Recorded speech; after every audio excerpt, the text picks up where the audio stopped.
Hello and welcome again to South Beach Sessions, West Coast style, with someone here who I'm a big admirer of. She's a long-form writer, a dinosaur from a different time. Thank you for starting that way. That cares about writing and reporting and does it better than just about anybody. Ramona Shelburne, thank you for all of your work. It has been fun to watch your mastery of subject matter and how it is that you get into things. And I am told that I'm going to see a bit of a mirror here, that you and I have a lot of similarities in how it is that we're built. So welcome to South Beach Sessions. And I will say right off the top, I will thank you because this is an extraordinarily difficult time for you. You just lost your father, James.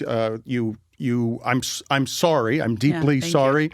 And thank you for making the time for us because you're the executive producer of the project of a lifetime on Hulu, Clipped, about the Clippers story that you covered better than anyone, Donald Sterling. So I will just ask you off the top, how are you doing? Yeah, I'm okay. It's interesting. You and I have both been, we covered athletes, right, where a parent dies or some horrible thing happens to them.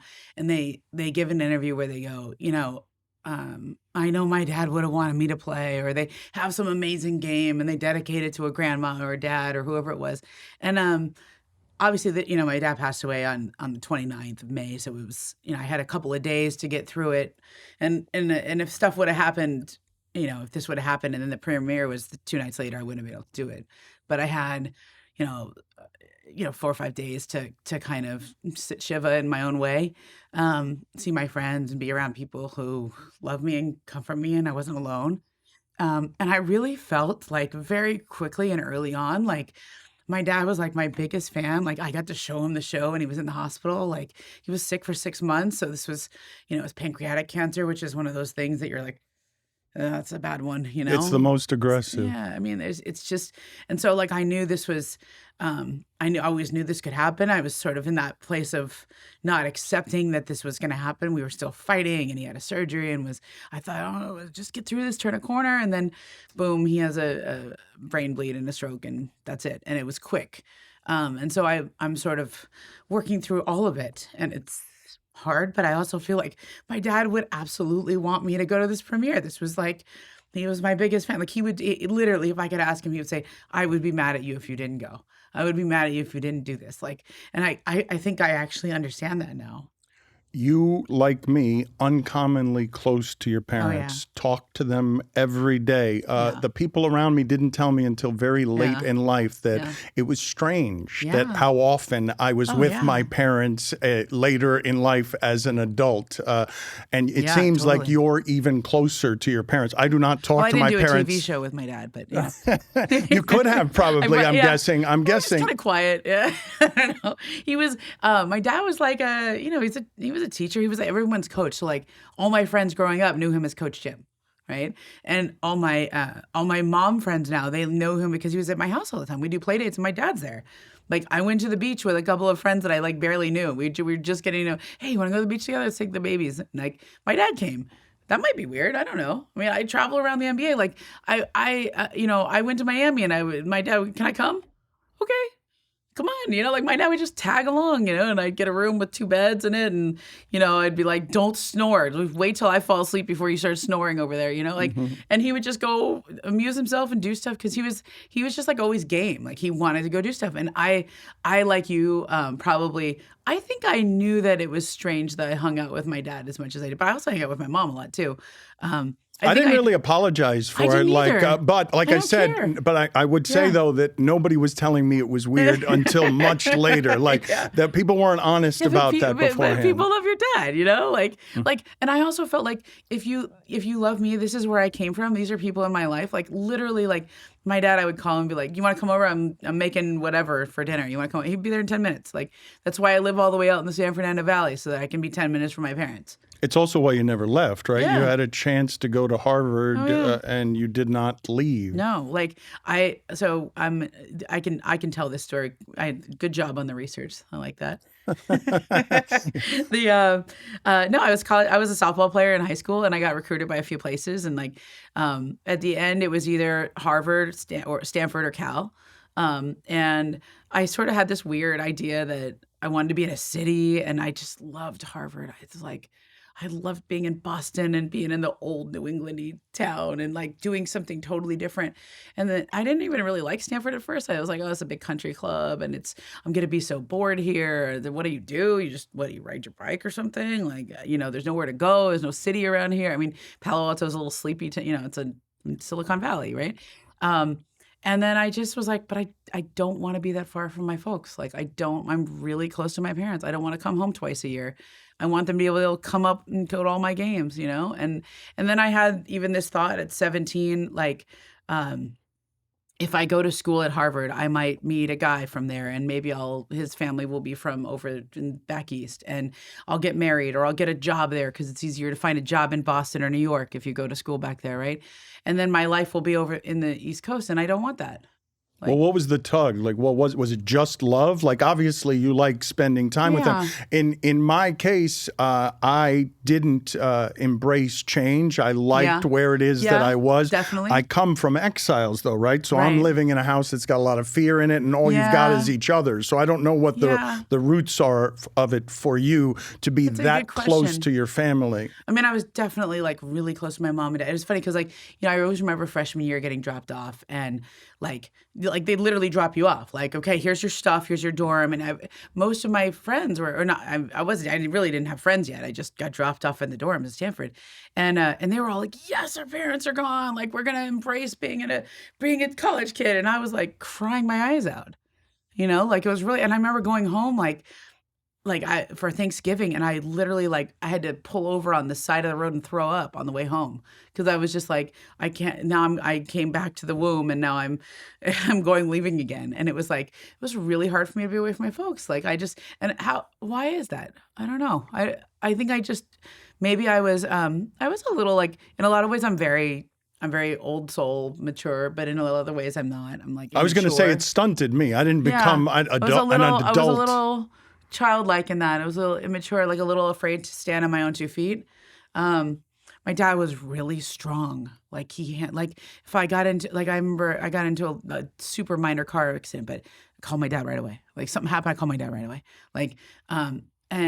I never rebelled. It's not weird. Neither did I. I didn't need either. To rebel. Mm-hmm. Like maybe my only rebellion was right after Stanford when everybody was like, what are you going to do with your life? Like, aren't you going to get some fancy Stanford job? Or aren't you going to get some? And I was like, I don't freaking know. Wait, can we curse on your podcast? Yes. Okay.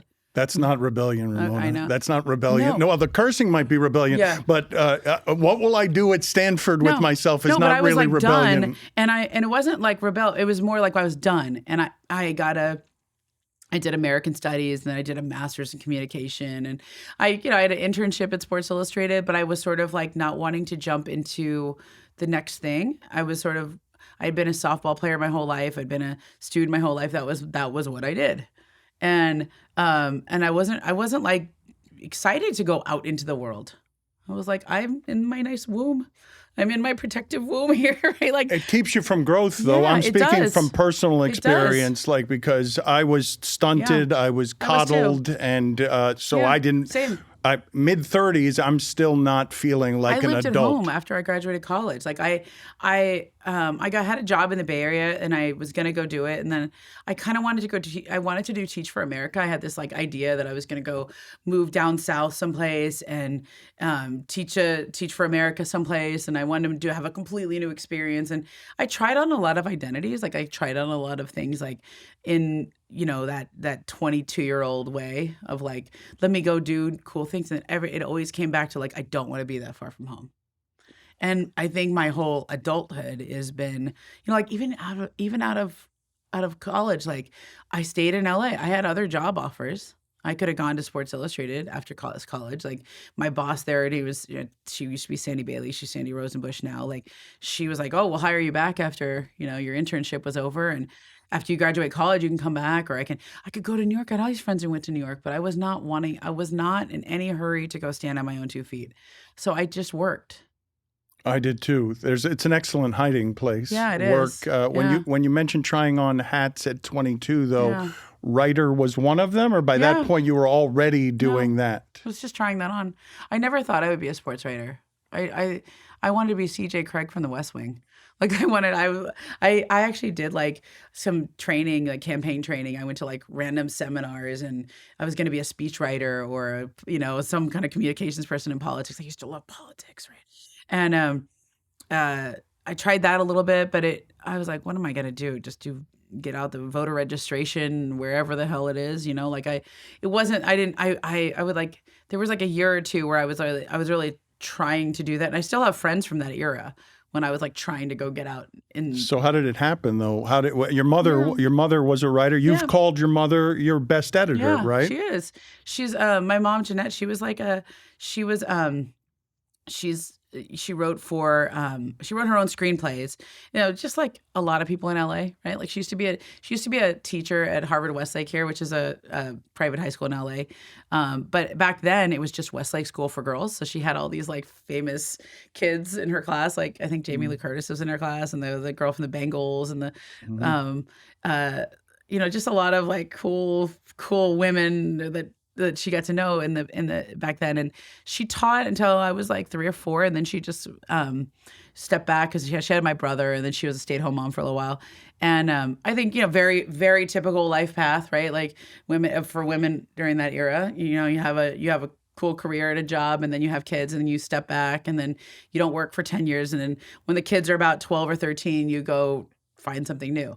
And so screenwriting for her was that something new and that outlet. And she took all these classes, and she actually sold a few things. Like she wrote for children's TV. She did All Dogs Go to Heaven, that show. It was like, individual scripts, right? It wasn't like she was the showrunner or anything. And she did that for a little while, and it was a little Hollywood dream, but I don't think it was just, it's hard to, for a woman in her 40s when you haven't worked for 10 years to like break into Hollywood and do that. But how did you arrive there then? How are you arriving at writing? I don't know. Because it happened. Did it happen by accident? Like No. you don't know how it is do. that you got to writing? Well, I do know. It wasn't like, it just wasn't the plan, right? And I don't know if I even had a plan. Well, I don't think that writing. Look, writing's hard, dude. Well, but it's not just that it's hard. You were you got a great grade point average. You're the president of your valedictorian. You're your class president. Sports writing is kind of underachieving. I know. There. Like, everybody goes, wait, you went to Stanford, and what are you doing here? Like, why are you doing this? Like, especially early on. Like, I don't know how you started your career, but I covered preps. Right? Didn't you, your first newspaper job? Yeah. And I covered preps at my local paper, the LA Daily News, there's the LA Times and the Daily News out here. And I was covering high school football was like a big thing for me to cover. The other times I was covering cross country and volleyball and track and field and all But these. you liked it at this point. You'd mentioned you were a softball player and a good one. You went to the College World Series, and at this point, are you still missing sports? You want to be near definitely. it. 100%. And the sociology of it is also interesting to you. Yeah, like I definitely missed being an athlete for a while and being on a team. It wasn't just being an athlete, it was being on a team. So my first year out of college, I lived at home and I was paying off all my student loans. I didn't have that much because I was sort of in various states of scholarship, right? Like there were 2 years I was on no scholarship. There was 1 year I was on half. Finally my last year I was on a full scholarship. But there were still loans in between there, right? And so I lived at home, and I was giving softball lessons on the side, and I worked for a producer, and I was making PowerPoints for her, and I don't know what the hell we were doing. Like she did, her name was Lori Hall. She used to do those Weather Channel shows and all these things. And I didn't go right back into writing. I was just kind of just having a job, and I had it was almost like a gap year. Like I kind of I'd been a student and an athlete, and I'd been on so many tracks for so long that I wanted to have a year where I didn't have any responsibilities really. So I had like an easy job, and then I gave lessons to make a little extra money, and then I took an acting class at UCLA. I took a UCLA extension classes. My mom used to teach a screenwriting class at Plummer Park over here in West Hollywood, and I took her screenwriting class. And I took there's a man named Jack Grapes. Look it up. A lot of people go to Jack Grapes in LA. He's like a guru writer type. Mm-hmm. And I was just trying on things. Like I was just doing different things because I had never had the luxury of that. Or maybe I hadn't wanted to. I was too busy playing softball, and I didn't even really date that much in college. Like I didn't have time for that. It was like there'd be boys, and it was like very Stanford-y. We'd kind of like there's something there, but like they're too wussy to make the move, and then I have to ask them out, and then that's weird, and then they got a computer science final, and I'm off at a tournament, and it was like whatever. Well, but you're also a maniacal achiever, are you not? Like I was, but I'm not a perfectionist. I'm not. I always got A minuses. Like it wasn't about being perfect for me. It's more like I would be pissed if I knew I could. This is going to sound arrogant, and I hope it doesn't come across like that. But like I have a semi-photographic memory, right? And I'm really good, like most writers, at being able to write my way out of anything. So I can sit in class and I listen and I understand what I'm listening to. And then if I was cramming for a test, I could just read the book and just remember it. You know, what a waste of that power on sports writing, on covering the 34th game of a Clipper season. What you decided to do with it, though, was because you loved it, though, right? I love it. But the truth is, like, I don't really even think of myself that much as a sports writer. I'm just a writer. Like, I like people. I let Zach Lowe do the X's and O's. I let him do how they ran the hedge and this ball screen and what kind of defense I understand that stuff. You know, like that's what I always say to people. I don't write sports. I write about people who play sports. 100%. And it's just fascinating to me because you could tell all the stories there.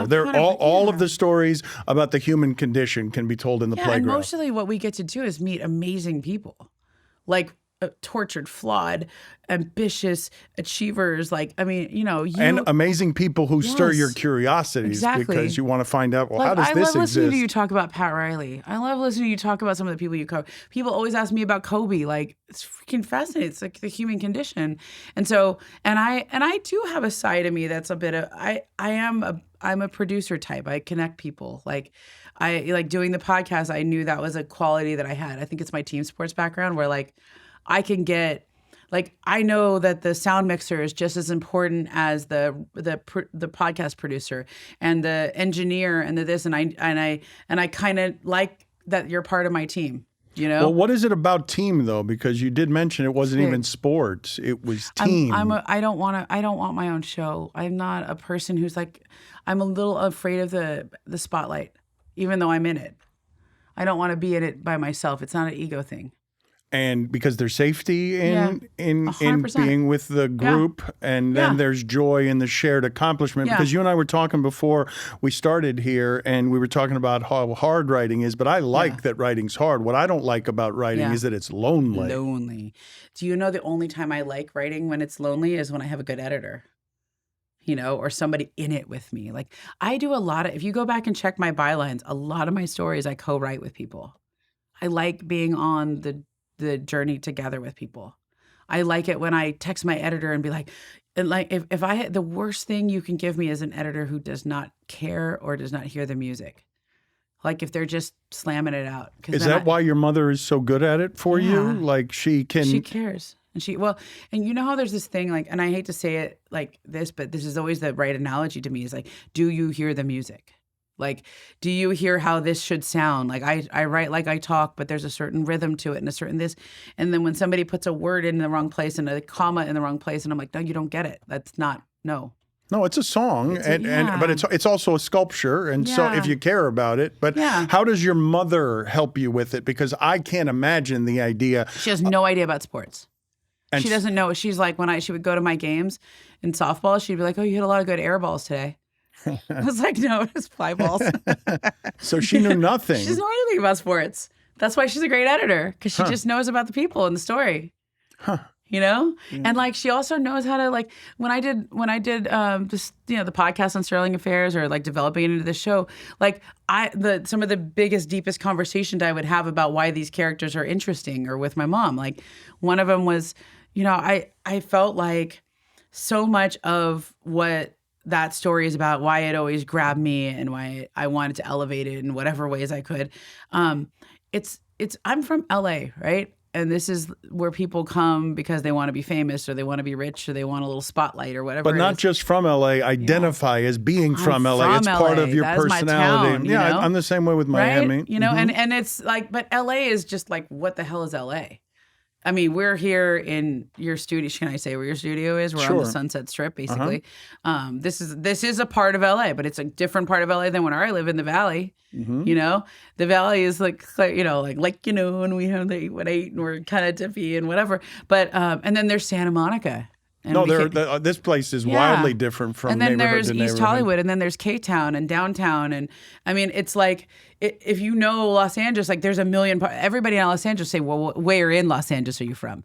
And then immediately we go, "Oh, okay, I got you now." Like when somebody tells me they're from Pasadena, I go, "Oh, okay." It's a little calculus. They might surprise me, but most likely I'm going to be like, oh, it might be old money. That's sort of sometimes a more conservative area, but not necessarily like. Like it's an older part of town, right? It's going to have some landmarks for you, personality pillars where you're like. Whereas if somebody goes, "Oh, I I grew up in Santa Monica," I'm like, "Oh, okay, I know what you're like." Like you're gonna like your juice cleanses, and you're gonna like go to yoga and get your nails done all the time. You don't regret never leaving though, right? Because I interned in college. I interned out here in Los Angeles. I did leave a little. Like I left to New York. I did an internship in New York, like you. It's the summer. And I went to college at Stanford, so that was leaving. But it was an hour away on Southwest, or 5-hour drive. But I don't know. LA is an interesting city. Like every part of it is interesting to me. And so part of the why this was such a great story was like. It's this Hollywood thing. It's not Hollywood. Like the scene we're literally blocks away from where this scene took place in Pretty Woman. Well, I should tell the folks that Clipped on Hulu has been a passion project of of yours for years, and the podcast that you did exhaustively reported, had your imprint all over it. It's a fascinating story for a lot of different reasons, and we just got through with the premiere. I will tell the people again that it's on Hulu now, but this story appealed to you because it was wildly strange, among other things. Yes, and also like, I don't know, I think I talked to you when you were doing your radio show in the middle of this. I remember doing a call with you. Was I in San Antonio or Miami? One of those. It was like that series that was 2014. And it was like in the middle of all of it. And I liked the legal part of it. I'm not a lawyer, but I play one on TV like that. I like things that challenge me intellectually. And so I had to understand like, well, how is it that Shelley could sell the team without Donald agreeing to sell the team? And then she had changed the trust to get so that if two independent doctors could get him, said he was mentally incapacitated, she would control the family trust. And then she could, but it didn't just work like that. It was, Shelley sold the team, and then she indemnified the NBA and the new buyer if Donald sued. So in other words, even if Donald won in his lawsuit, Shelley would be basically paying himself out.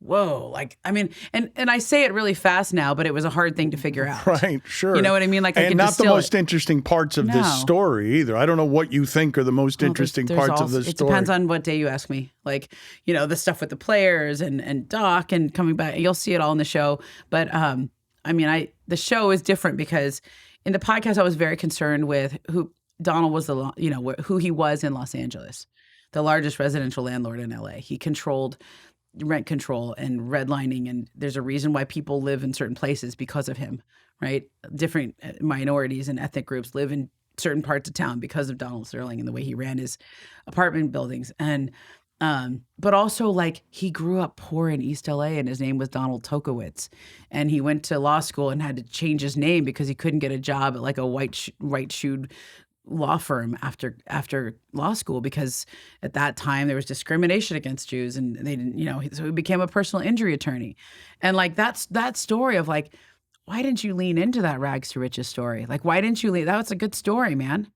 He seemed kind of insane though. Like he seemed ashamed of it. He didn't want anyone to ever see that he had been poor. He didn't want anyone to know that story. So rather than be proud of where he came from, there was a shame. And I think a lot of this insecurity is overcompensating for it. And so like, this is what I would talk to my mom about. We didn't talk about, like all the basketball stuff. I mean, some of it, but mostly it was the characters. Like, how is it that Shelley stays married to him for 60 years when she knows he has other affairs and he behaves like this? She's a nice woman. Like, she's not, I mean, she's complicit in a lot of things because she's sort of, what's that knowingly complicit thing, right? You know what somebody is and who they are, but you look the other way because it's convenient for you. Yeah. And my mom said something, so I love this part. She goes, well, first of all, you never know what's inside somebody else's marriage. You never know what started their love or their whatever. But also, there's this feeling of when you make these choices in life, like you do one thing that feels morally compromised a little bit, like doesn't quite feel right, and then you do another, and you do another, and you do another, and then you're like 180 degrees from where you started, and you're like, how the hell did I get here? And I feel like that's a lot of where most of the characters in the show and this story are, but particularly Shelley, you know? This isn't even, this wasn't the first ownership marriage type of thing that you've done, because you were heavily involved in the Dodger McCourts getting divorced, which also was a big giant mess. And if I don't have this wrong, they also sold way too early because the Dodgers are now a monster machine, and their marriage coming apart was the reason that they had to sell the most team. Ownership groups, when they sell it, like the Lakers were sold because Jack Kent Cooke got divorced. You know what I mean? Like that's why he sold it to Jerry Buss. So there's a lot of ownership sales are because the wife and the husband did get divorced, and then rather than the husband pay out the wife for the value of the team, they just sell the team because the team's too valuable or whatever it is. But these are corridors of power that reporters aren't allowed in. Why and how were you able to get the relationships? I'm short and people don't see me coming. Tell this. Like, no, I think one of my gifts as a reporter and writer is that I really can talk to anybody. Like, I like talking to people.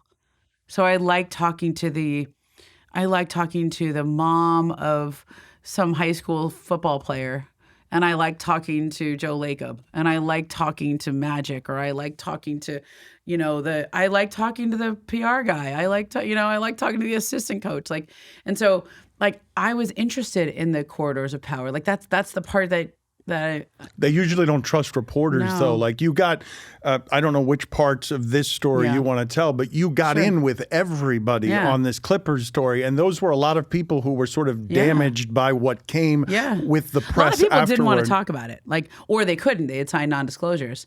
But a lot of people, I think everybody on some level wants to be heard. Don't you? Yeah. And I don't know if people they do want like to talk about themselves. I've found that that's an excellent way for me to avoid intimacy, to just keep asking 100%. somebody else questions. Of course. Well, I also felt like as a writer, okay, we're going to go there, huh? I feel like if I don't connect with that person, and it's on some personal, if I don't connect, then it's like I'm not into the story. I can do it. I can close my eyes and type it out and make it good. But I need to feel it. I need to get into the guts of it. I've got to find some time in my life. It's almost like method acting or something, right? And I feel like I've gotten to a stage in my life as a writer where I can totally write a story that I don't feel passionately or it's not in my guts or whatever. It's like, but I also need, but the ones that do get there, those are the ones I really dive into. And so, I mean, it's, I was going to do my bad sex analogy, but it's okay. If you want me to do it, I'll do it. Well, I don't know what you're talking about. I'm not sure whether I want you to do it or not, but now we're here. So what are we going to do with it?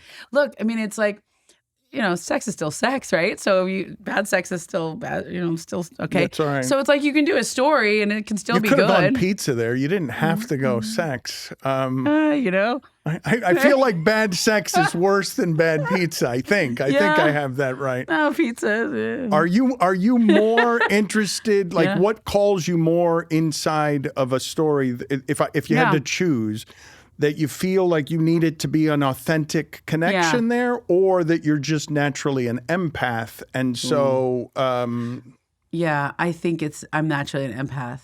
And I think what you said, too, about it's a way to avoid your own stuff, too, is to deal with other people's problems, right? Or other people's issues. But so one of my formative editors, we all have these formative editors, right? These people who really inspire us and get us and push us. And one of my formative editors was a guy named Eric Neal. I don't know if you know him. He was page 2 columnist at ESPN for a long time. Then he transitioned. He's the guy who hired me at ESPN.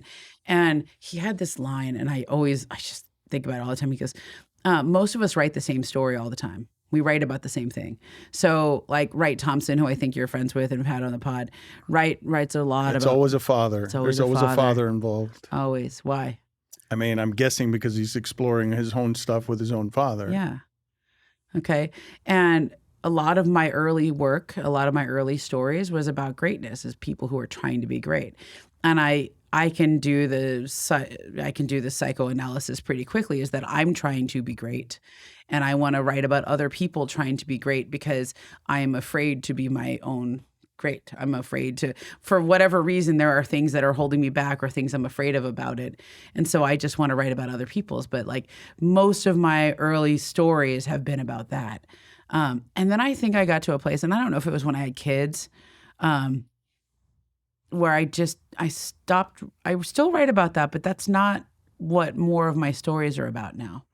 Like that's not what I'm drawn to as much anymore. I'm into it. I'm into the climb. I'm into the trying to climb the mountain or trying to stay on the mountain or whatever it is. But I haven't found what my next stories are usually about. So the kids changed your entire perspective. 100%. It just made all of that seem small comparatively, right? Yeah. Like the pursuit of competition. I've found later in life that I don't have much use for competition, that it doesn't feel very healthy. But I don't have kids. I would imagine if you have kids, you're like, why am I pouring myself into having to be competitive about things when I should just turn my life into it can be smaller than that. Yeah, and it's not even just, it's like, I think it's just an evolution. It's not like, I pinpoint it and I seem to tie it towards when I had kids, which was 5 years ago or whatever. But I could also tie it to 2020, I had herniated disc in my back.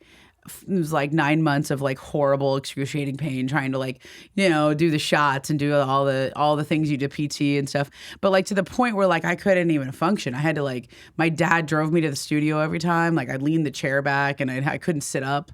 I did every hit standing for like 9 months. I'd be like, because when you have sciatica, you have a herniated disc, you can't do it. And it was just really, truly humbling. Like I can't pick my kid up. I can't do anything. I'm this strong physical person. Like I'm an athlete. And then all of that's taken away from me. And I think it's also maybe I kind of had this belief in my own physical abilities. Like I can stay up all night. I could always pull that shit off. Right. Like that was like my self-concept is that I'm the one who can pull stuff off. Willfulness. Like I had this, that's why Kobe and I were close. Like we used to talk about, he loved doing the hard way. He loved he taught himself to play piano by listening to Moonlight Sonata and listening by ear and learning how to play it with his finger. I'm like, why not hire a piano teacher, dude? That would be way easier.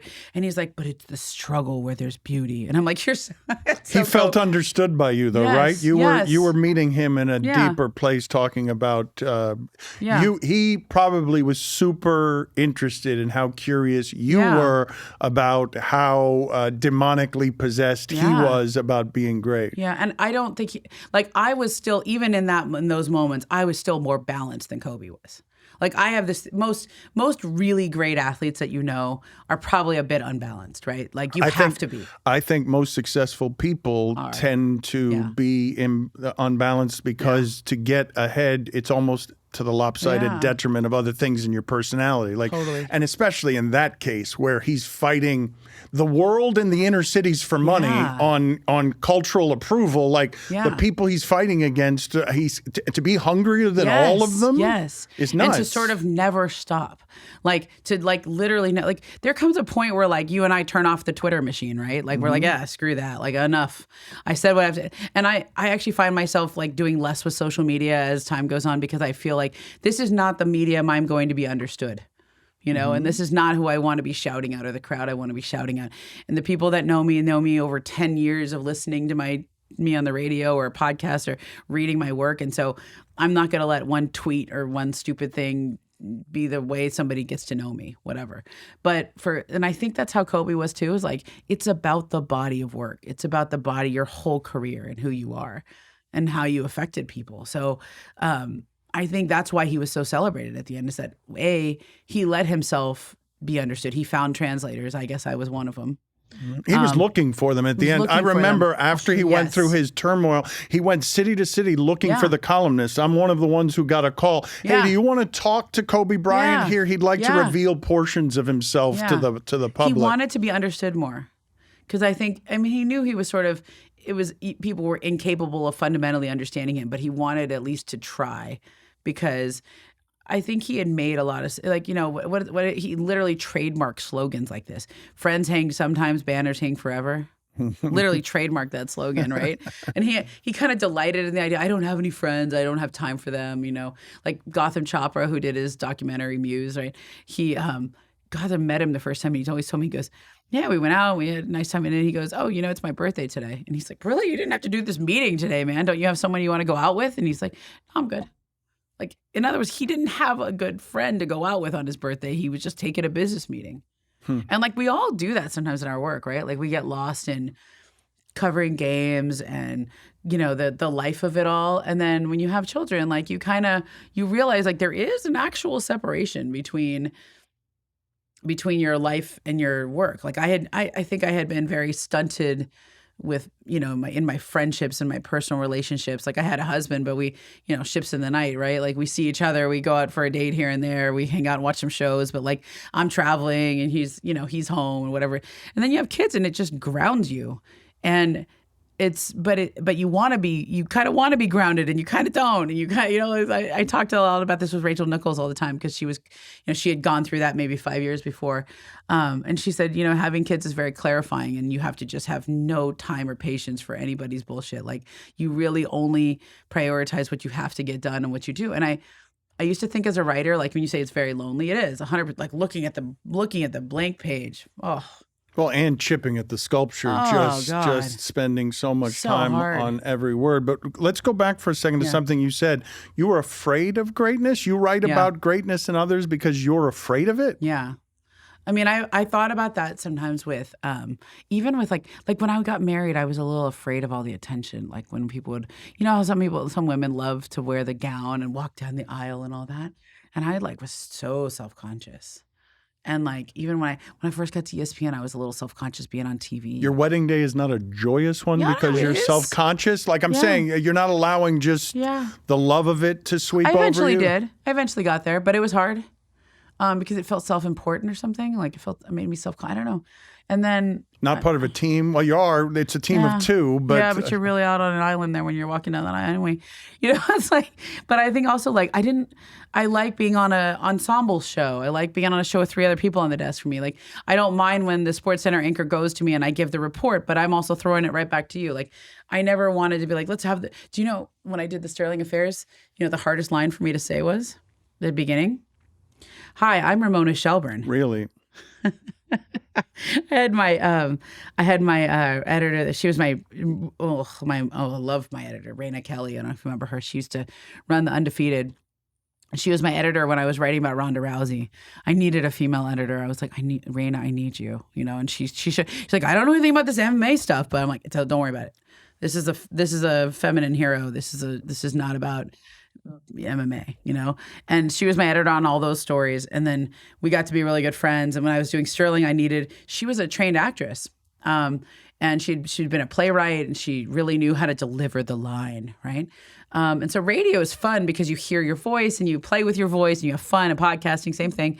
But that one moment where I have to go like, hi, this is the Sterling Affairs and I'm Ramona Shelburne. And I was like, I couldn't say it. And I was like, Raina, will you just say that for me? Will you just say it so I can mimic you saying I? And so she would get there and she'd go, I'm Ramona Shelburne. I'm Ramona Shelburne. And I was like, okay, do it again. Let me do it just like that. And I had to hear her say it so that I could say it.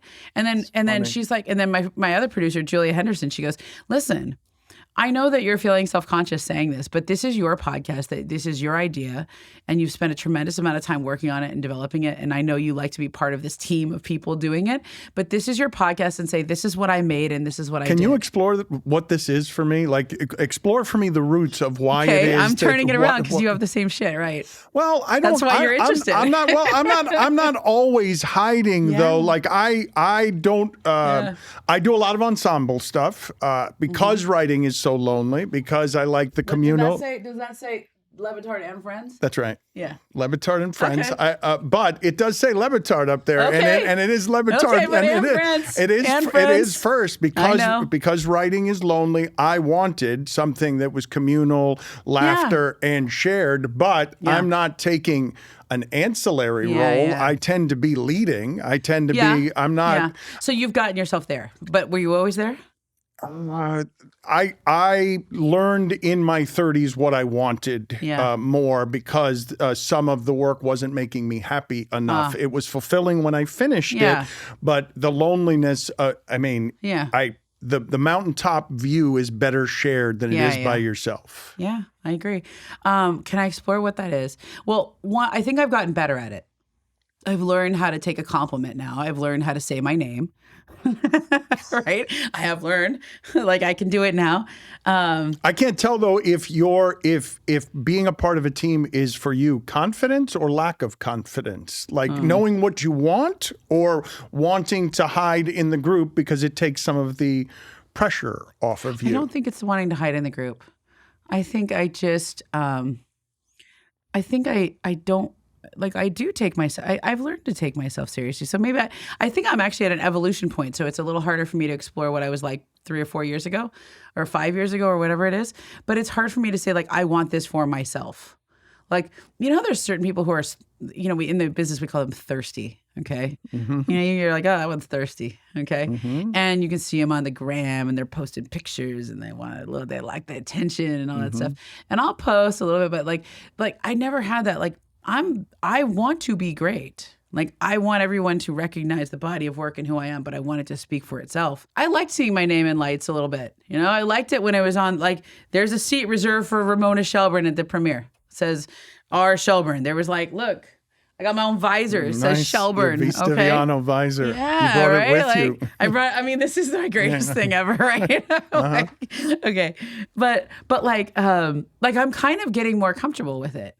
But like, there's another side, like, and we're gonna get it. This feels like a body image thing too, but it's something I've been working on myself too. Of like, don't hide in your fat suit, like I was always an athlete, I was always a jock, but I was never like out there, like I wasn't getting my hair done and my makeup done and dressing all cute. I just looked good because I was in shape and all that. And then in your 20s and 30s, mostly my 30s, because I was just working a lot. You just work a lot. You just like, there's 5 pounds and 10 pounds and 20 pounds and whatever. And then you look up and you're like, whoa, what have I done to my body? And the sports writer lifestyle is brutal. The worst. Brutal. The worst. Like deadlines, writing at midnight. Eat something afterwards, after the game. Oh, let's go out to some restaurant at 12:45 at night and eat another dinner. Mm-hmm. Like, it's like, oh, am I having second dinner or third dinner? Mm-hmm. What are we doing, Mm-hmm. And then, you could get up and work out or you could do that. But like, my body literally broke on me. Like, my back broke, right? And I was like, I want to be strong. Like, I have always been strong. I am not a weak person. And it bothered me that my body broke. And so you kind of have to get knocked all the way down so that you can have the strength to get all the way back up. And so like, I'm religious about working out now. I'm never going to have that happen in my back again. And some of it's out of my control, but I'll do whatever I can to not let it happen. I'm way more balanced about sleep and taking care of myself. And sometimes that means like, I'm not going to go to that game tonight, even though I want to. Like, I'll just see them when they're at shoot around. After I do the show this morning, I'm going to do the show, see if I can catch somebody at the hotel after shoot around, see the people I need to see. And then I'm going to go home and have a normal night at home and watch it on TV. Like, these are big things in your evolution as a person doing this job. I'm not getting what you were afraid of in greatness. Like, why would greatness scare? Why would you pursue greatness so willfully and then be afraid of it? Maybe it leaves you exposed. Maybe it's lonely. All that attention is just all on you. Maybe it's even the way people would think about me. Like you've seen all this in our business. There's like the new it girl or the new it guy, the new hot talent, whatever. And there's this sort of rise and fall fame cycle. And I think I'm always just like, I just want to have the same job for a long time, as opposed to, It's safer. Yeah, it's safer. I think I don't like. It's not even the pressure. It's not the pressure that bothers me. I'm not afraid of pressure. I'm an athlete. Pressure is a privilege. Like, that means that you're doing important things. I prefer that. It's not pressure, so that's not it. It's, I think maybe what you said, the view from the mountaintop is better with others. Maybe I just don't think of myself with that sort of self-importance or want things on my own. Like, I never understood why somebody would be a tennis player. Oh, it's so lonely. Right? A swimmer. Like, when you win, like, who do you, like, your coach? You know, like, I don't know, like, who's celebrating with you? Like, I don't know. It just felt like that's just more my vibe, you know? And like, why do people become producers instead of on-camera talent? I don't know. I've always been kind of caught in the middle there. And like, so I happen to be a great writer. I happen to be pretty good on TV or pretty good on radio.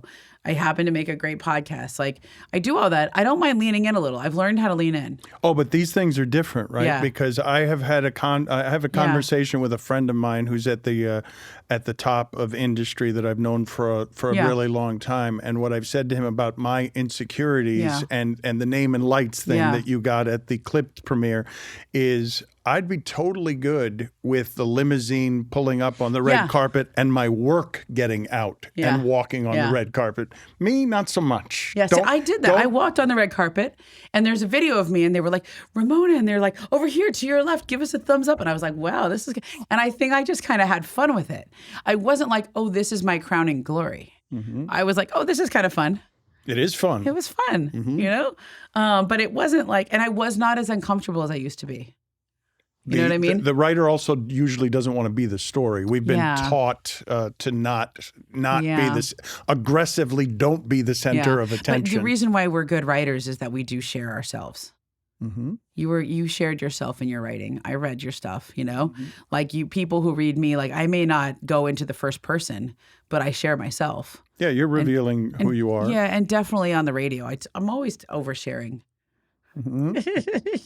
Can you tell me about how Kobe's death impacted you as someone? To see youth extinguished like that seemed forever bulletproof. Okay, so I'm gonna go maybe start at the beginning rather than the end. But as a reporter, like, my first 7 to 8 years in the business, I wasn't anything special. I was covering preps. I occasionally get hey, you want to go fill in for Howard Beck on an off day, you know, covering the Lakers, right? I would cover the practice, but it took me quite a long time to make it. Like, I was, you know, I was almost to the point where I was going to get out of the business because I was like, oh, as you say, I went to Stanford. I should be doing something with my life, and you know, making $40,000 a year at the Daily News was like, you know, there's a shelf life to that, right? And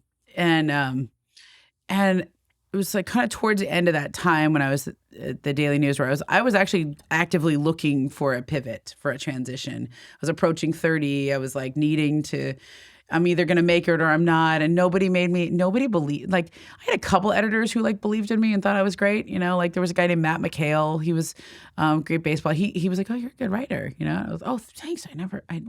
I think I knew, but I didn't know, you know, and I wasn't being seen that way by most of the people. I needed people to tell me. I needed people to tell me. But they were telling me in high school, or they were telling me in college. I would have never pursued this. It was like the only thing that people were telling me I was good at. People used to tell me I was smart.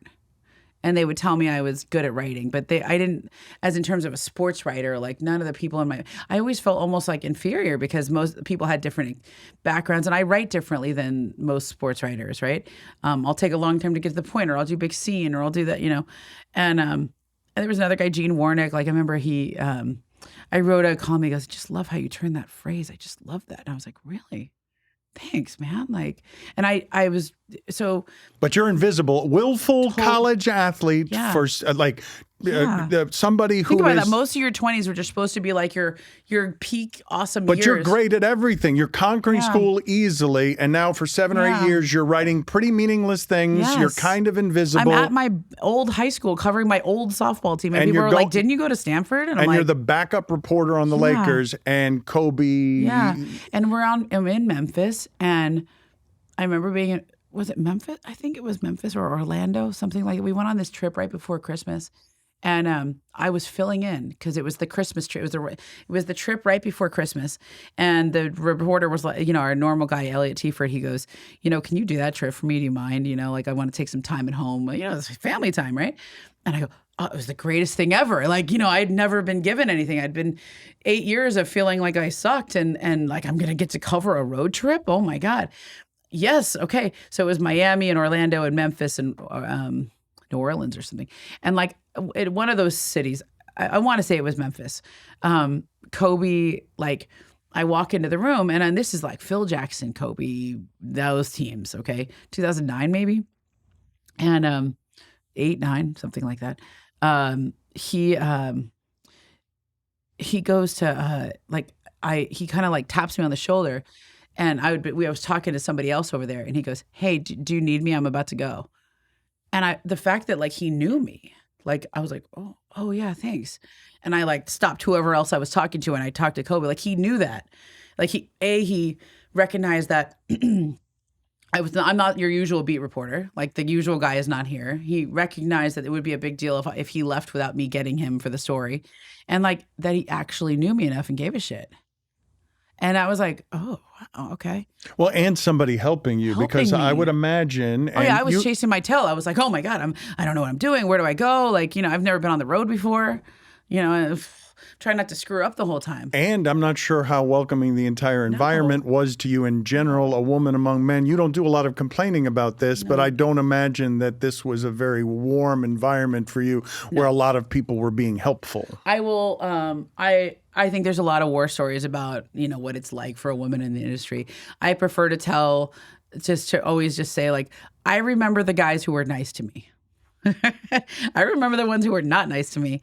But like Brad Turner from the LA Times, great. Like he was nice to me. Like he made me feel like, hey, it's your first road trip, huh? Like he was, let me know where you need to go. Like, because it's real. Like, you talk about being lonely. Like, oh my God. Woman on the road with a bunch of dudes. Like you're eating by yourself every time. And I don't know if you think of yourself as a pioneer, but you and Rachel were coming through a time that wasn't actually that evolved. No. Like there were women who came before you, but and again, you don't complain about this stuff, but because I don't think you're anybody's victim. Yeah. But I can't imagine that it was very pleasant. And here you have Kobe Bryant helping you. And it was just like this little moment of kindness that I was like, whoa. And like, it's also Kobe. Right. Like, wow, like he give a shit, And so like that's kind of where it started. But then our relationship grew over the course of the next couple of years because I did a lot of writing. I think he read everything. I think he... Well, no, but the Muse, when you talk about Muse and what he did with Showtime, he was clearly seeking the smarter people who were trying to understand him, who were relentlessly curious and can tell his story better than perhaps he could. 100%. He was looking for it. Yeah, that's what artists do. We look for other artists, right? And so he was... He was a... he was a lonely guy too. He didn't have too many friends on the team, and so greatness is lonely. By the way, I don't know if that's one of the you mentioned that's one of the reasons. I have theories, but maybe that's why I just always write about it. I don't, But anyway, our relationship grew, especially when I got to ESPN, because I knew he had been reading the stuff I wrote at the Daily News, because he would say things that let me know that he read it. But when I got to ESPN. I'd be on the radio, and like he would send me a text and be like, "Tell Dwight that da da da," like whatever it was, like, and it wasn't like tell Dwight. It was like Dwight needs to know that da da da. And I was like, "Whoa, Kobe's freaking listening in the car right now." And you get that from hosting radio, but also I knew he like when I would talk to him. Like, we all do the thing where, hey, can I pull you aside for a second so I don't have to ask it around everybody else? And he would always like talk to me off to the side. He would always because he knew like I knew, right? I would hear him and I would understand. And he was sort of unafraid I don't think he was afraid of criticism. He was not thin-skinned. Like he just wanted to be understood. So you can go ahead and criticize him, but don't do it if you don't know what the hell's going on. And so how does the relationship grow? Yeah, it grows like over the course of that. And then as he got older, I think I was very inside the Lakers for a while. The Jim Jeannie thing, when they would hire, Mike Brown or Dan You were Toney. an authority. Yeah. I was very in the inner circle, and I knew a lot. And so he and I would talk a lot just about what was going on all the time. And that's helped me as a reporter. But I think like, I think it was maybe like I felt like he was the fact that the best player in the league brought me into the circle of trust and confided stuff in me and told me what was happening from his perspective. And it's not like he just got a free pass. Like he was not afraid of, I'm telling you, he was not afraid of criticism. I wrote plenty of stuff about him that was not reverential, but he just wanted to be understood. And so the fact that I had those kind of dialogues with him and all the time, like I I think that's why we got to be so close. And then, of course, the last couple of years, the team sucked, and he was dealing with his own injuries. And we didn't really do a lot of like exclusive interviews. We just talked a lot. Like I think we mostly emailed. Like he used to email like it wasn't even like you just emailed like you texted, and it wasn't just one line. He was always like expansive and interesting and whatever it was. And so I just think we talked a lot. Like I just felt like I was talking to, like, he knew that I was an athlete. He knew that I was a really good writer. At one point he goes, "Hey, what do you think of the stories I've been doing for the Players Tribune?" I go, "What do you mean?" And he goes, "No, like, what do you think?" I go, "Yeah, I think they're good." I gave him like a nice answer. And he goes, "No, I really want to know what you think. Like, get the red pen out and give me some notes." And I was like, "Oh, okay." Craving coaching, craving criticism. The athletes are so much more confident than the writers, though. Like they don't mind. Like everybody, no, they don't mind. I've told this story before, but the athletes who go onto the ESPN campus and then just see the way that insecurities consume the vanities of television, they're like, how do these people? How are these people not tougher? Yeah. How are they not? Why? How has this not been exterminated from this competitive environment? Oh my God! And it's like, I used to play that. I used to be more involved in the political game. I don't think I ever played the game, but I was aware of what was happening, and I was more in it, and I would talk about it, and you'd see the alliances and the insecurities and the politics of all of it. And then I just realized, like, none of that shit matters. Like, you think it matters, but it really doesn't. It really, truly is about the work. Like, it really is just the bottom line. Are you producing good stories that people want to read, that cut through? Are you a personality that resonates on TV and radio? And the best thing I try to do now is just be myself. Don't rock the boats. Just do the work. It's the easiest thing to remember, being yourself. The end, though, you've taken us from the beginning to the end. Okay, now he passes away in a helicopter crash. The world is affected by the idea of somebody who was a symbol for youth dying, that being that final, that quick, that way, and everyone does a little bit of assessing of mortality, I think. Anyone who had any sort of connection to that, because you're not thinking that thing would be happening to him. So I live about 20 minutes from where the crash was. I live in the valley, and the crash was out in Agoura. I knew exactly where it was. And I had just gotten back from Miami. I was doing a story on like Duncan Robinson, I think. I had flown out there for the weekend. I had literally just been talking to Spo about Kobe, and we'd been doing and I landed the night before. So I was kind of, like tired from my trip. And it was like a Saturday, I think. I feel like it was a Saturday. It was the weekend. Yeah, it was the weekend. And my nanny was over in the morning because I was like, I need some help in the morning. I'm going to be tired, like that. And so she came over in the morning, and she got the alert on her phone, and she was like, her face was white, and just like, oh my God, this. And she's like, is this true? And I was like, I don't know. Like, and it was,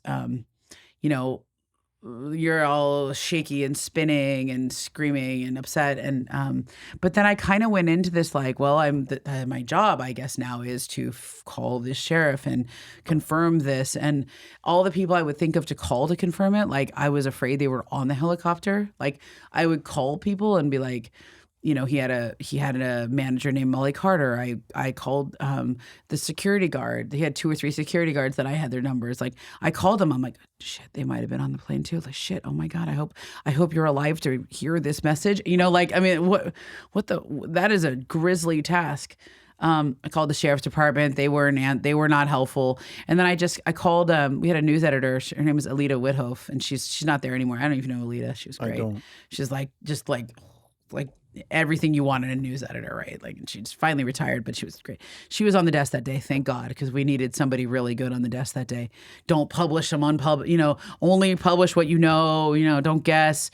And I just said to her, I go, listen, I made all the calls you would make, but I think the best thing I can do is just drive out there, because I'm just 20 minutes from here. And she's like, okay, here's what they're saying is the address. And I got in the car and drove. And I think I did some radio interviews on their drive out there. Like, I remember talking to Michael Eaves at some point, and I was like shaky and crazy, and we still didn't know if this was real.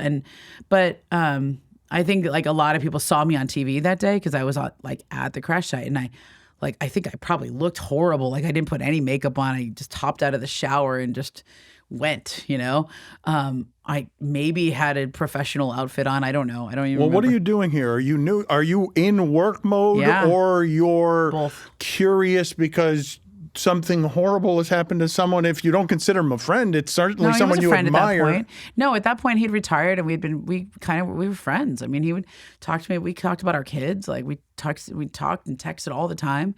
We talked more after he retired than we did when he played. Okay, so you're panicked. Yeah, you're it's like getting a phone call about a friend of yours. Like it's and it's like, oh my God, like but I also had this thing where I felt like Kobe let me in, like he let himself be known by me, or at least he tried, and it is now my job to tell the world about him.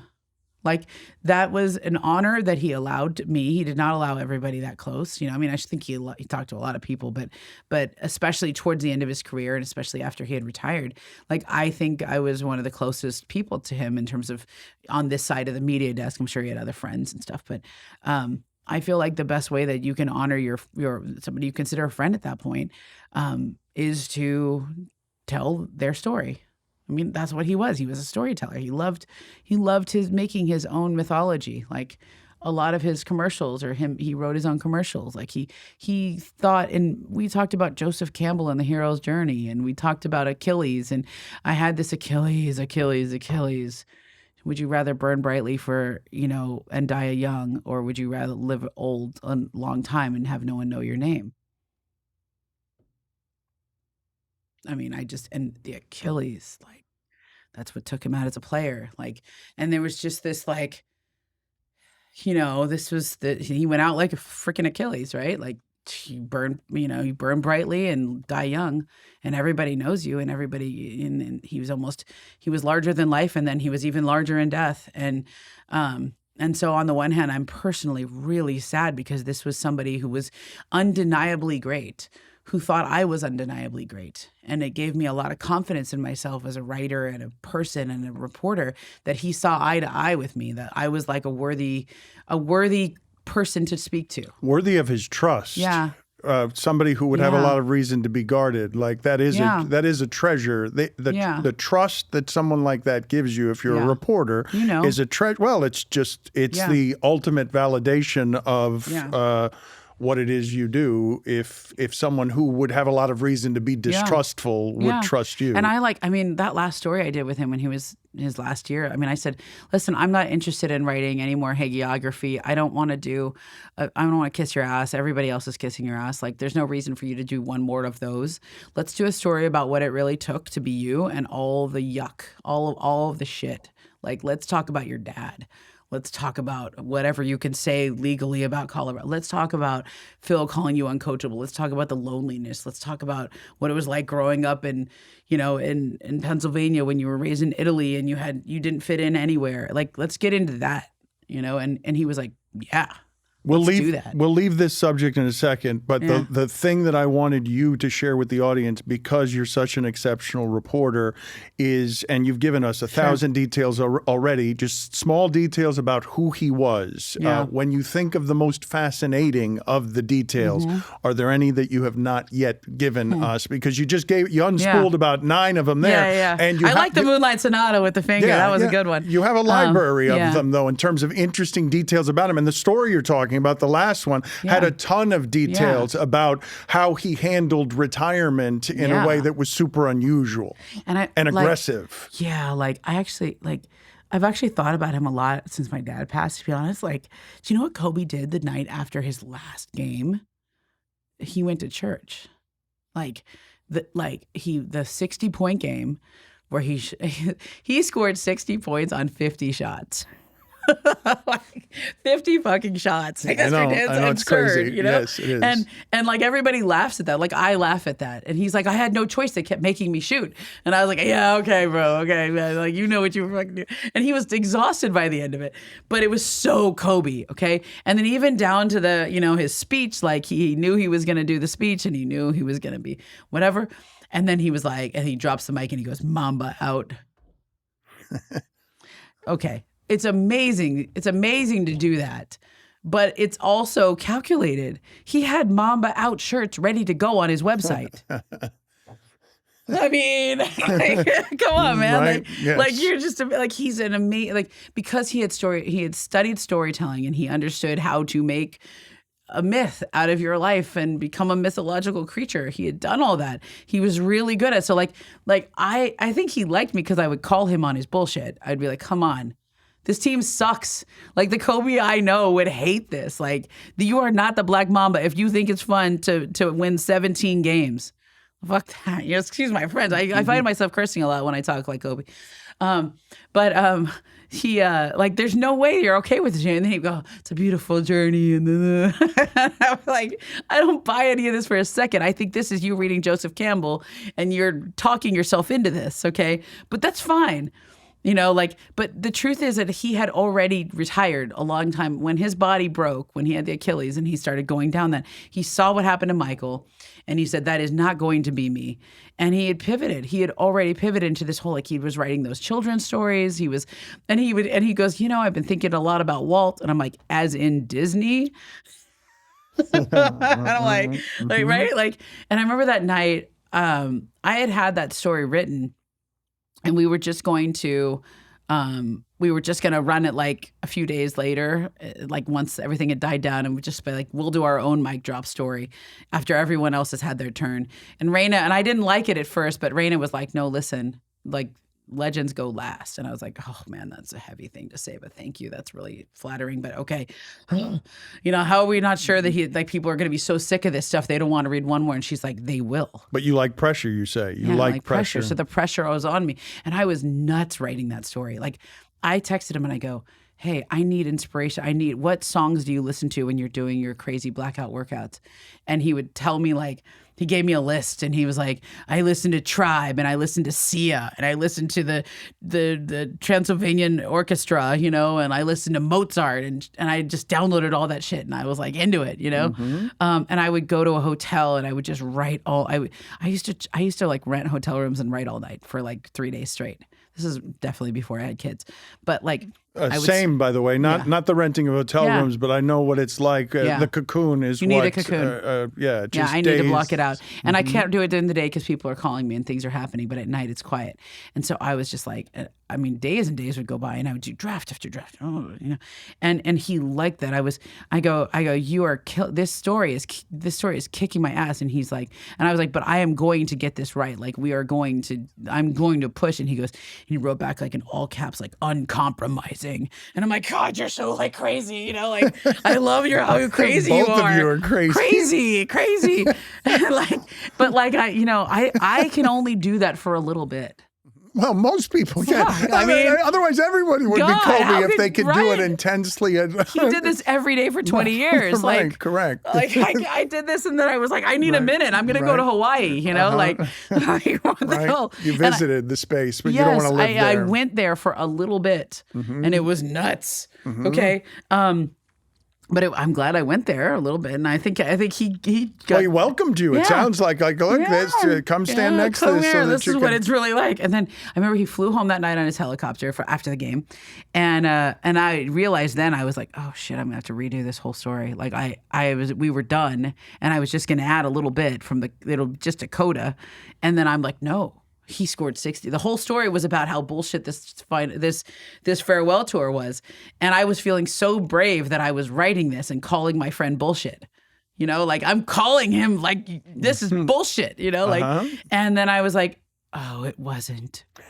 Oh, he'd already pivoted. He was off with Walt Disney and they did the 60 points and and then I was like, that was a mind fuck. And then I called my editor and I was like, we have to redo this. And she's like, you have to talk to him. And I'm like, oh, okay, that's an easy get. Sure. Hey, Kobe, you're retired now. Can you call me tomorrow? Right. But he did. I was like, you just fucked up my story, man. You need to call me. I have to redo it. And he, whatever it was. And he actually called me that day. He was like, okay, I'll call you in a little bit. I'm doing a few things, but when I'm coming back from the office. And then we talked again. And then that's how I retopped the whole story. But it was like, it was really interesting to go through that and to be in that world for just a little bit. But I love the playlist, right? I listened to Sia.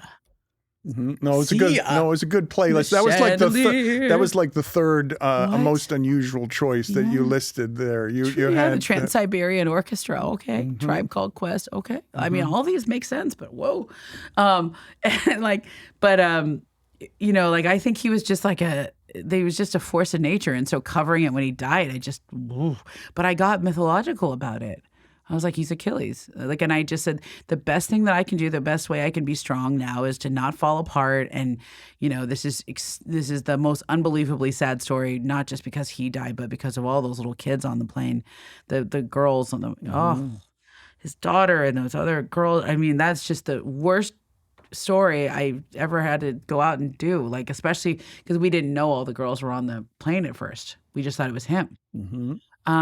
And then, but like the thing that you have to do in those moments is like, be like, my job now is to tell the world everything I know. And this is what people want to hear.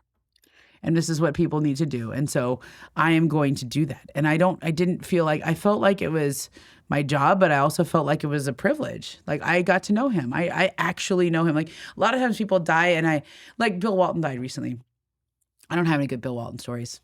I felt bad about it. I really like Bill Walton. I know him a little bit, but I wasn't lucky enough to have a great story, you know?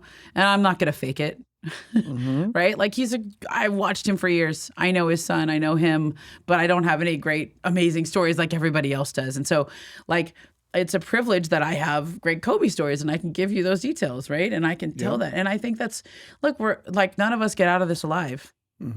Well, you just said that you've thought a lot about Kobe recently because of what you've been going through with your father. Yeah. What is happening there? What are you doing with those two things? I think it's more like the day after his last game, like when I would have felt like all of the air rush out of the room and what is my life now and existential crisis time. That dude got up at 7:30 in the morning after he went to bed at 3:30 and whatever, and he went to church, and then he went to the office, and then he worked on whatever was next. And it wasn't as big or as exciting as like what he had done the night before, but it's like, you know, chop wood, carry water, like whatever you want to say, like this sort of keep the routine and stay strong. Because whatever emotions you're going to feel them. Like whether you're doing it while you're hanging out with a friend or while you're working out, like it's going to hit you at some point. I'm not just escaping them. There's a sort of devotion to craft and a devotion to routine and to being great and just maintaining a level of greatness like that. I don't know. I admired how he did that. And then I remember after when he passed, I was like, this is now my job to do this. Like, I knew that very strongly, you know? I think right now I'm actually feeling I'm kind of okay about my dad because I have things to do, right? I have things that I have to do. It is my job now to do this. But like, I'm sure this summer or later on, I'll be like things will quiet down and I will be in a quiet space by myself and I'll fall apart. But like chop wood, carry water, get up, go for a walk, you know? Go on. The responsibility and the duty that I felt after my brother passed, there's an initial stun, and you go and do the things but it's camouflaged. Yeah. Like it's not distraction, like you're just but walking through it. Like you're not feeling all the high. I didn't, you know, going to the premiere should have been this crowning moment of my life or whatever, but it's so numb and bittersweet, and I'm not feeling all that accomplishment. Like I sort of kind of in a way, you know, I got a little build up. It was fun for a while. It was texting me pictures of the billboards, you know. Texting me pictures of, you know, the show happening and the build up to that. And then the last couple of weeks, obviously things weren't well with my dad. And it felt, I couldn't get excited about that. Like but I just show up, just do it, just walk through it. Did you feel him there at all? Oh, yeah. Because I have felt in moments of inspiration or and I haven't had many of them because I've said a couple of times here that I've lost enthusiasm for things in general in a way that hurts. But I have. I've felt him around things that feel good. Yeah. And I know what you're talking about at the loss of enthusiasm. Like everything feels duller. Well, you're coming off of a real career achievement, right? It's not just your name in lights. Your work on a project that was deeply personal to you, that you were an authority on, Hollywood has turned into a dramatic story that you're executive and also, producing. like, I made that shit happen. You know what I mean? Like, that's what I think I'm most proud of. Like people have ideas all the time and they say they're going to do it, but like I put the work in and I figured out how to make it happen from soup to nuts. And like, you know what that's like because you've built a company and you've done your I was getting upset about like some little review here or there, and I know people are going to be like, oh, the players don't look like them, or whatever. I don't care whatever people are going to say, but there's a part of me that's like, but you didn't do all of this. Like, you didn't do everything that it took to do this. Like, it's not like I just wrote a story and someone optioned my script and I came up and showed up at the premiere.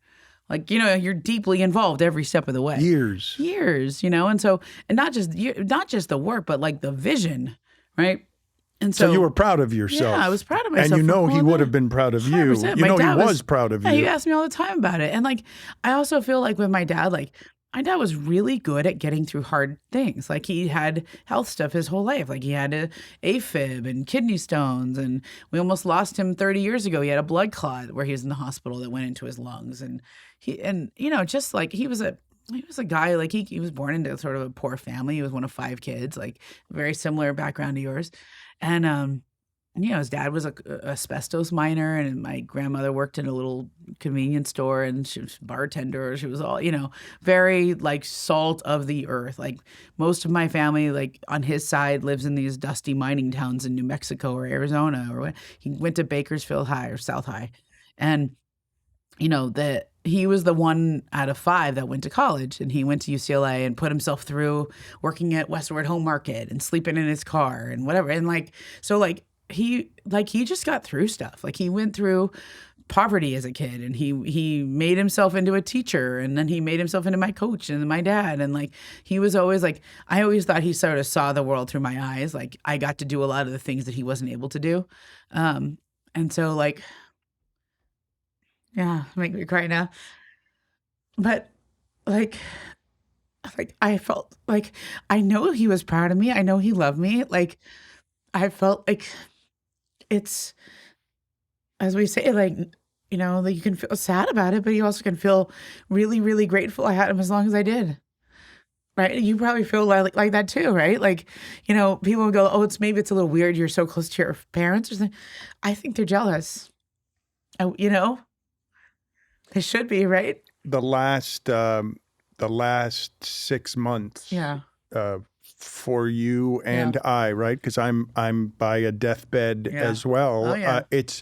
It is somehow simultaneously, and I'm really a bit embarrassed by how often I am crying on this show about this stuff, but it is the strangest thing to tell people about grief because Kobe Bryant dies suddenly, and that's a terrible way to lose somebody because you don't get to say all the things. Right, but as horrible as the last 6 months are, and I wouldn't wish watching that deterioration on anybody, I am so grateful for the blessing of being able to learn whatever I learned in those 6 months. I don't know what you feel like you have learned. Like he was so stoic. I mean, 6 months of barfing your guts out on chemo, like...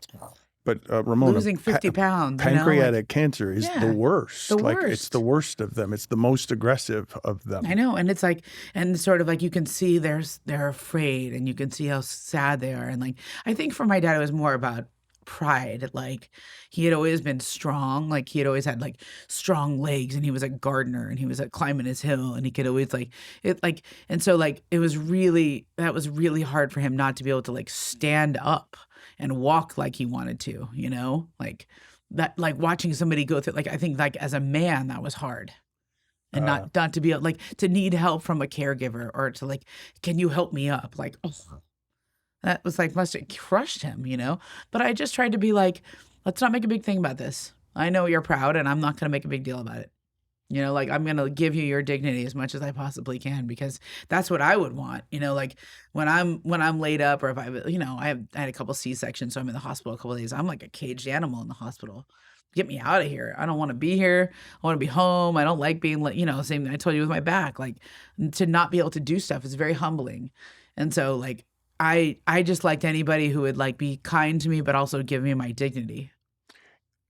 You mentioned a couple of things that are a bit, I'm not going to say triggering for me, but I'm trying, I'm trying to keep it down because my brother needed help going to the bathroom. Yeah. And I'd try to sit around the corner. But when you mentioned seeing your father afraid. Yeah.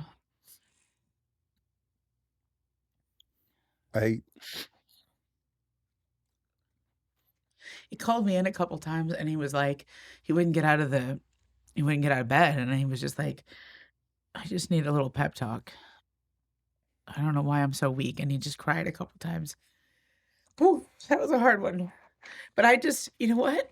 I didn't cry in front of him. I didn't do that. No, neither did I. No, I was like, no, you're going to like, here's your pep talk. And I would just give him that pep talk. And I just kept myself from really like, I said, this is more for you than for me, I'm going to go fall apart later, but I'm going to give this to you where this is what you need. I'm not the one laying there. The thing, it just made me feel so helpless. Yeah. Seeing the fear on him it's my little brother. Yeah. Wanting to remove it. Yeah. And I got nothing. Yeah. I'm not solace. Yeah. I'm not company, like you're just afraid and I can't do anything. Yeah. You were there though. Yeah. Like you say you're not doing anything, but you were there. That's what you can do. But I can't help. I can't help with the fear. Yeah. You know? You can tell them they're not going to be alone. And I think that's all we can ask at the end, right? That you don't suffer and that you're not alone. I don't know what words to give, right? Because I have I can't say what the lessons are. I'm still raw. I hope that it somehow starts to feel better for you. It just seems too soon for any of that to be. Like, I don't know what the next little bit is going to be for you, but I appreciate you sharing it with us here. And I appreciate you coming and doing any of it during this time because I said no to other things, right? Yeah. I said no to other things, but I was like, no, we'll do Dan Show. Let's do Dan Show. It'll feel good. We'll go to West Hollywood. I didn't know you were going to be here. I thought you'd be remote. So I was happy when I saw you outside. Well, I am happy to see you too, and I thank you both for the vulnerability. And we should tell people that the work that you're proud of is something that people should check out because it's well outside of what I'm guessing you would have imagined at any point in your career being able to do. Like, I don't know how it is that you were able to pull all of that off to be able to turn this story of a lifetime into a dramatic achievement for you. Thank you. Yeah. So thank you for being with us. And I would suggest to the folks that they watch Clipped on Hulu, look at us, blubbering messes at the end. We got to get out of here. How's my eye makeup? Am I good? How's mine? How's my eye makeup? Good? Yeah. At some point, this is going to stop. I'm going to stop doing this. They didn't bring the tissues out You're like west. Roy Firestone over here. I'm going to have to fire somebody for not bringing the tissues. Thank you again, Ramona. I appreciate it. Thanks, Dan.